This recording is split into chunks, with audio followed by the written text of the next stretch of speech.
Alhamdulillah, wassalatu wassalamu ala rasulillah. Assalamualaikum warahmatullahi wabarakatuh. Tunay na ang relihiyong Islam ay isang ganap ng relihiyon.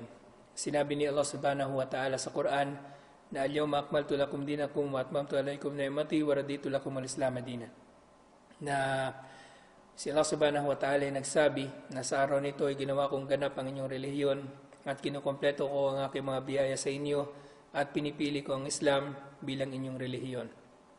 Sa sinabi na ito ni Allah subhanahu wa ta'ala ay nangangahulugan na wala na tayong maaaring idagdag o ibawas sa relihiyon na ito na ginawang kompleto ni Allah subhanahu wa ta'ala mismo sa panahon ni Propeta Muhammad sallallahu alaihi wasallam.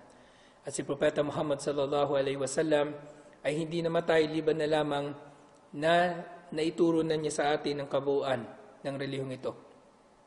Sino mang taong nag-aakala na maaari siya magdagdag ng anumang uri ng gawaing pagsamba sa relihiyong ito ay tunay na nag-aakala din na hindi na kompleto ni Allah at ni Propeta Muhammad sallallahu alaihi wasallam ang relihiyon na ito at nag-aakala din na siya ay mas marunong pa kaysa kay Allah subhanahu wa ta'ala at sa kanyang sugo. At tunay na ito ay isang napakasamang pag-aakala na dapat natin na iwaglit sa ating mga sarili. Mga kapatid, sa pananampalataya, ang mga pagdiriwang ay kabilang din sa mga gawaing pagsamba sa Islam at mayroong mga patakaran at panuntunan dito. Si Allah subhanahu wa ta'ala ay nagpahintulot sa atin na magkaroon tayo ng mga araw ng pagdiriwang tulad ng Eid al-Fitr at Eid al-Adha, subalit hindi niya pinahintulutan para sa atin ang dumalo, ang makiisa at masangkot sa anumang paraan sa anumang pagdiriwang mayroon ng mga hindi Muslim tulad ng araw ng Pasko at ang araw nga ng Bagong Taon.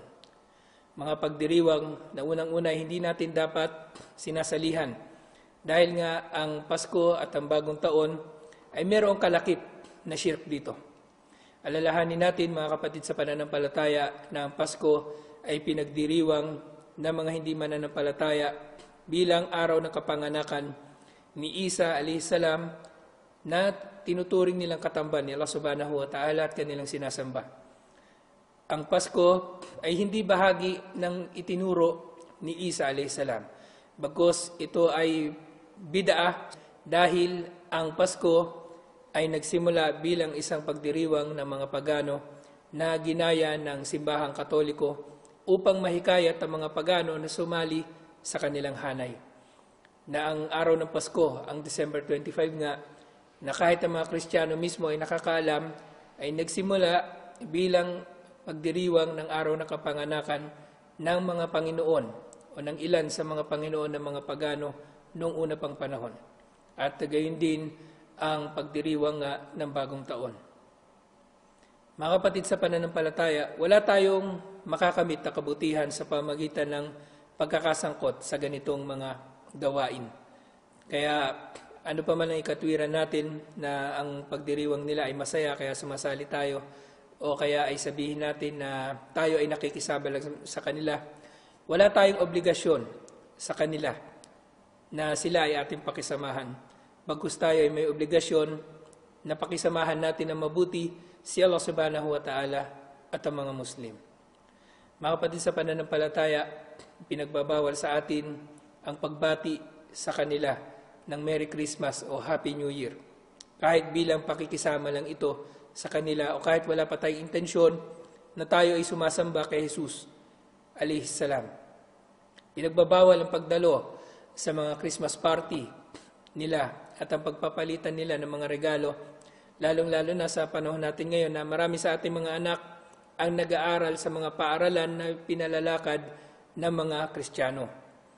Hindi tayo maaari na magpadala sa kanila na pipilitin nila ang ating mga anak na dumalo dahil higit tayong nararapat na matakot kay Allah subhanahu wa ta'ala kaysa sa mga taong ito.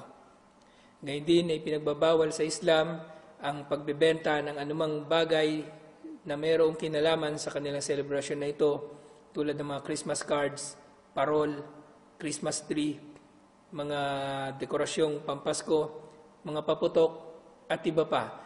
Dahil tunay na ang paggawa natin ito ay isang uri ng pagtulong sa kanila sa kasamaan.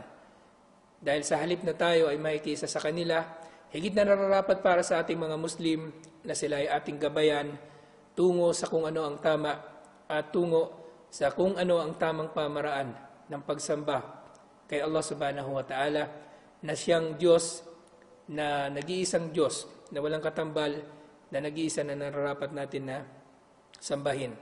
At ito ang maiksi nating mensahe para sa araw na ito. Assalamualaikum warahmatullahi wabarakatuh.